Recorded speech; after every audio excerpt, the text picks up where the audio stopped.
முதலாவது வினாவாக நாம் சிந்திக்க இருப்பது, அரவிந்தன் அப்படிங்கிறவர் குரோம்பேட்டையிலேருந்து கேட்குறாரு, கோயில்களின் மேலே சிற்பங்களை ஏன் அமைக்கிறீர்கள்? கோயில் உள்ள விக்கிரகம் வச்சுருக்கீங்க, அதை சாமின்னு சொல்கிறீங்க, அதுக்கு தூப தீபம் நைவேத்தியம் அபிஷேகம் அலங்காரம்லாம் பண்ணுறீங்க. அது கோயிலுக்கு வெளியில் பார்த்திங்கன்னா கோயில் பெரிய கோபுரமாக இருக்குது.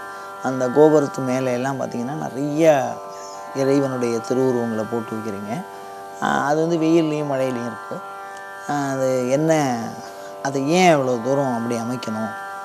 அதோட காரண காரியங்களை பற்றி ஆகமங்கள் என்ன சொல்கிறது அப்படின்னு கேட்குறாரு. பொதுவாக ஆலயம் அப்படிங்கிற சொல் இருக்குல்ல, அது எதை குறிக்கிறது அப்படின்னு சொன்னால், மனிதனை, அவன் மனதை தன்மையப்படுத்தி ஒவ்வொரு மனிதனுக்கு உள்ளே இருக்கக்கூடிய மறைந்திருக்கக்கூடிய ஆற்றலை வெளிப்படுத்துவதன் மூலமாக சில நன்மைகளை செய்ய முயற்சி செய்கிறது ஆலயம். இப்போ ஒவ்வொரு மனிதனுக்குள்ளேயும் ஒரு ஆற்றல் மறைந்திருக்கிறது. இப்போ அந்த ஆற்றலை வெளிப்படுத்துறதுக்கு என்ன வழி அப்படின்னு சொன்னால், எண்ணம் ஒண்டி தான் வழி. எண்ணம்னா நினைவு. இப்போ இந்த எண்ணத்தின் வழியாக, நினைவுகளின் வழியாக வெளியிலே இருக்கக்கூடிய ஒரு பொருளை கொண்டு உங்கள் உள்ளுக்குள்ளே இருக்கக்கூடிய ஏதோ மாற்றத்தை செய்கிறது அனைத்து கோயில்களும். அதாவது நான் சொல்கிறது சைவாகமங்கள் சார்ந்து. இப்போ நம்ம நினச்சி பார்ப்போம், நம்ம ஒரு கோயிலுக்கு முன்னாடி நிற்கிறோம் அப்படின்னு சொன்னால், நம்ம முன்னாடி நிற்கிறதுக்கு முன்னாடி பார்த்திங்கன்னா நமக்கு முன்னாடி என்ன நிகழ்கிறதோ அதை பற்றிய சூழல்களுக்கு, அதை பற்றிய எண்ணங்களுக்கு நாம் ஆட்பட்டவர்களாக இருப்போம். இப்போ முன்னாடி ஒரு பழக்கடை இருக்குது அப்படின்னா அந்த பழத்தை பற்றி யோசிப்போம். ஒரு டிராஃபிக் உள்ள இடமா இருந்தால் உடனே ஜாக்கிரதையாக கிராஸ் பண்ணுறதுக்கு என்ன வழியோ அதை யோசிப்போம்.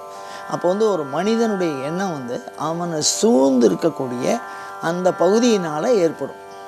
அப்படி ஏற்படுத்தும் போது எந்த ஒரு நினைவை நாம் ஏற்படுத்துகிறோமோ அந்த நினைவின் வழியாக அந்த உள்ளுக்குள்ள, மானுடத்தின் உள்ளுக்குள்ளே இருக்கக்கூடிய அந்த மனது அந்த உணர்வுகளை பெறும். அந்த வகையில் பார்த்திங்கன்னா ஆலயம் மனிதனுடைய மனதை முதலில் பிற எண்ணங்களிலிருந்து நீக்கி, உலகியல் எண்ணங்கள், உலகியல் சார்ந்த எண்ணங்கள், அந்த மாதிரி எண்ணங்கள்லேருந்து நீக்கணும்.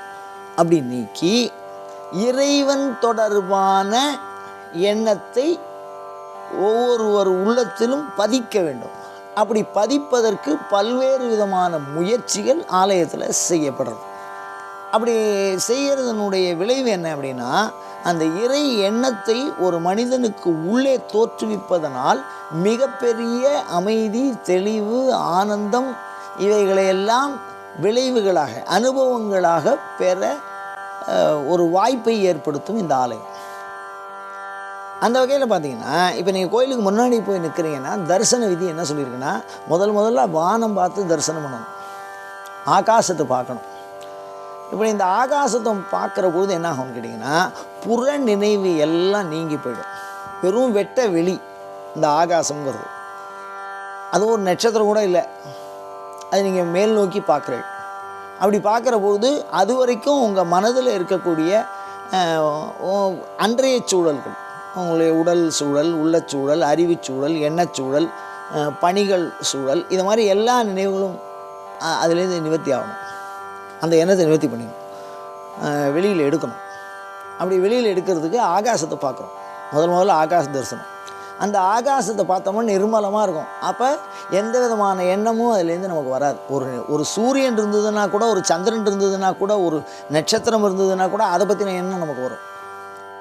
அது மாதிரி ஒரு பலம் இருக்குது அதுக்கு, சூழலுக்கு. அதனால் நிர்மலமான ஆகாசம், எந்த விதமான சூரியன், சந்திரன், நட்சத்திரம் அதெல்லாம் இல்லாமல் அந்த ஆகாசத்தை பார்க்கணும்னு சொல்லியிருக்கா தரிசன விதியில். அதுக்கு அடுத்தது பார்த்திங்கன்னா கலசம், மேலே கோபுரத்தில் இருக்கக்கூடிய கலசம்.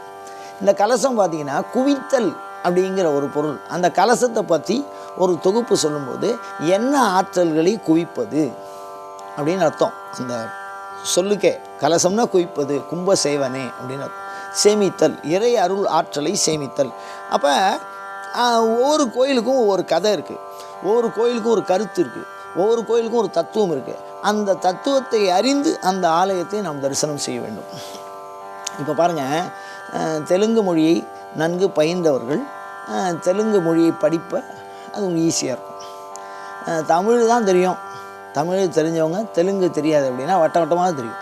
அது மாதிரி சாமான்யமாக கோயிலை தரிசனம் பண்ணி பார்த்தீங்கன்னா உங்களுக்கு எந்த விதமான ஒரு விஷயமும் தெரியாது. அப்போ ஆகமங்கள் அதுக்குன்னு ஒரு வழி சொல்கிறது, அந்த வழியை நம்ம பின்பற்றணும். அந்த வழியில் நம்ம பார்த்தோம்னா இது எல்லாமே அந்த எப்படி தெலுங்கு படித்தவாளுக்கு தெலுங்கில் போடப்பட்டிருக்கிற அந்த வாசகம் புரியுமோ அந்த மாதிரி சாஸ்திரங்களை பார்த்துட்டு அதுக்கப்புறம் நம்ம ஆலயம் பார்த்தோம்னா அவைகள் ஒவ்வொன்றும் ஒவ்வொரு கருத்தை நமக்கு உபதேசிப்பதாக அமையும். அந்த வகையில் பார்த்திங்கன்னா முதல்ல ஆகாசம், அந்த ஆகாசத்துக்கு மேலே அந்த கோபுரம். இந்த கோபுரம் வந்து குவித்தல், எண்ணத்தை குவித்தல், சேமித்தல் அப்படிங்கிற அர்த்தம். பிற எண்ணங்களை நீக்கிவிடு, ஒரு எண்ணத்தை குவி, ஒரே தொடர்பான எண்ணத்தை சொல் அப்படின்னு சொல்லுவோம். இதுக்கு அடுத்த நிலையில் அப்படியே கீழே இறங்கி வந்து பார்த்திங்கன்னா கோபுரம் முழுக்க வெறும் விக்கிரகமாகவே போட்டிருப்பாங்க. இந்த விக்கிரகத்தில் உள்ள வரலாறு பார்த்திங்கன்னா முதல்ல ராஜகோபுரத்தில் முதல் வரியில் எப்பொழுதுமே அந்த கோயிலுடைய தலைவரலாறை போடுற வழக்கம். அதுக்கப்புறம் பார்த்திங்கன்னா ஒவ்வொரு வரலாறாக போட்டிருப்பாங்க. மேற்கு நோக்கி விஷ்ணுனுடைய மூர்த்தம், கிழக்கு நோக்கி மகேஸ்வர மூர்த்தம், தெற்கு நோக்கி எப்பொழுதுமே தட்சிணாமூர்த்தியுடைய மூர்த்தம், வடக்கு நோக்கி பிரம்மா, இவங்களையெல்லாம் நிறைய உருவங்கள் அதை பற்றின வரலாறுகளை எல்லாம் அந்த விக்கிரகங்களாக அமைத்திருப்பார். ஏன் இந்த விக்கிரகங்களை அமைக்கிறாங்க அப்படின்னா உங்களுக்குள்ள அந்த ஒவ்வொரு வரலாற்று நிகழ்வுகளையும் தொடர்பு படுத்தி இருப்பார்கள். வள்ளி தேவசேனா யானையாக இருந்து கல்யாணம் பண்ணிட்டார் அப்படின்னு ஒரு கதையை ஞாபகப்படுத்தியிருப்பாங்க. அந்த கதை சம்பந்தமான விக்கிரகத்தை மேலே வடிப்பாங்க. அப்போ வந்து ஒவ்வொரு விக்கிரகமும் ஒவ்வொரு கருத்தின் வடிவாக இருக்கும். அப்போ உங்களுக்கு புற நினைவுகள் நீங்கி ஒரு தேவதை தொடர்பான எண்ணத்தை உங்கள் மனதிற்குள்ளே விதைப்பார்கள். அப்படியே உங்கள் மனதுக்குள்ள இறைவனுடைய எண்ணமானது பதிக்கப்படுவதற்காக திரும்புகிற இடத்துல எல்லாம் சாமி வச்சுருப்பாங்க. பார்த்திங்கன்னா தூணில் இருக்கும் சாமி, மண்டபம் பாங்க அதில் தூணில் இருக்கும், மேல் விதானங்களில் வரைஞ்சி வச்சுருப்பாங்க.